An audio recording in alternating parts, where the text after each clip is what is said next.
राजस्थान में अनेक वीरों ने मातृभूमि की रक्षा के लिए अपना बलिदान दिया। से उनकी छवि लोक देवता जैसे बन गई है। कल्ला जी राठौर ऐसे ही एक महामानव थे। उनका जन्म मेड़ता राज परिवार में अश्विन शुक्ल 8 विक्रम संवत 1601 में हुआ था। इनके पिता मेड़ता के राव जयमल के छोटे भाई आशा सिंह थे। भक्तिवती मीराबाई इनकी बुआ थी। कल्ला जी की रुचि बचपन से ही समान शिक्षा के साथ योग अभ्यास, औषधि विज्ञान, शस्त्र संचालन में भी थी। प्रसिद्ध योगी भैरवनाथ से इन्होंने योग की शिक्षा पाई। उसी समय मुगल आक्रमणकारी अकबर ने मेड़ता पर हमला किया। राव जयमल के नेतृत्व में आशा सिंह द्वारा कल्ला जी ने अकबर का डटकर मुकाबला किया, पर सफलता न मिलते देख राव अपने परिवार सहित चित्तौड़ पहुंच गए। राणा उदय सिंह ने उनका स्वागत कर उन्हें बदनौर की जागीर प्रदान की। कल्ला जी को रणधौलपुर की जागीर देकर गुजरात की सीमा से लगे क्षेत्र का रक्षक नियुक्त किया। कुछ समय बाद कल्ला जी का विवाह शिवगढ़ के राव कृष्णा दास की पुत्री कृष्णा के साथ हुआ। द्वारचार के समय जब उनकी सास आरती उतार रही थी तब राणा उदय जी का संदेश मिला कि अकबर ने चित्तौड़ पर हमला कर दिया है। अतः तुरंत सेना सहित वहां पहुंचे। कल्ला जी ने विवाह की औपचारिकता पूरी की तथा पत्नी से शीघ्र लौटने को कहकर चित्तौड़ कूच कर दिया। महाराणा जी ने जयमल को सेनापति नियुक्त किया।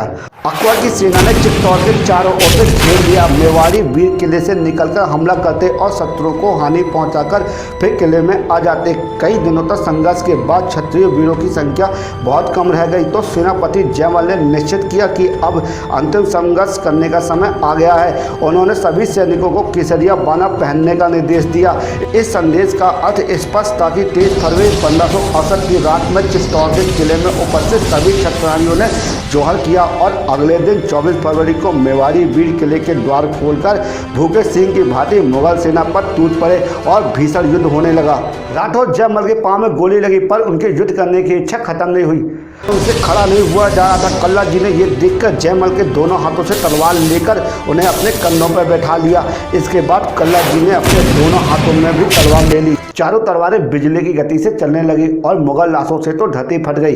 अकबर ने यह देखा तो उसे लगा कि 2 सिर और 4 हाथ वाला कोई देवता युद्ध कर रहा है। युद्ध में वे दोनों बुरी तरह से घायल हो गए। कल्ला जी ने जयमल को नीचे उतारकर उनकी चिकित्सा करनी चाहिए, पर उसी समय एक शत्रु सैनिक ने पीछे से कल्ला जी को हमला कर दिया और उनका सिर काट दिया। सिर कटने के बाद भी उनका धड़ बहुत देर तक युद्ध करता रहा। इस युद्ध के बाद कल्ला जी को 2 सिर और 4 हाथ वाला रूप जन जन में लोकप्रिय हो गया।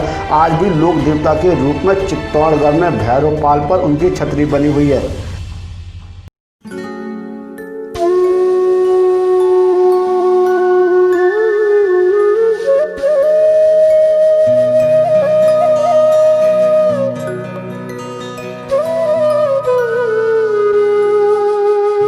दोस्तों, इस भारत भूमि में ऐसे ऐसे योद्धाओं ने जन्म लिया है जिनकी कहानी सुनकर और पढ़कर हमें गर्व महसूस होता है। अगर ये वीडियो आपको यूजफुल लगा हो कुछ सीखने को मिला हो तो इसी वक्त हमारे यूट्यूब चैनल को लाइक कर दीजिए। इसी तरह यूजफुल कंटेंट प्रतिदिन मैं आपके लिए लाता रहता हूँ। जय श्री कृष्ण।